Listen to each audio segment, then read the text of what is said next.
You ask Tiger to solve. This deals with linear equations with one unknown. The final result is x equals 3/2. Let's solve it step by step.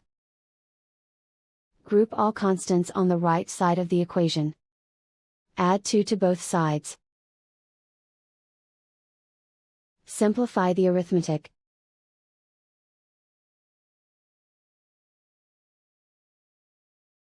Isolate the x. Divide both sides by 8. Simplify the fraction. Find the greatest common factor of the numerator and denominator.